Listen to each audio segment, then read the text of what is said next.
Na na na na na na na na na na na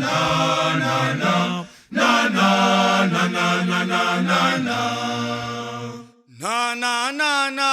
na na na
pakutongwa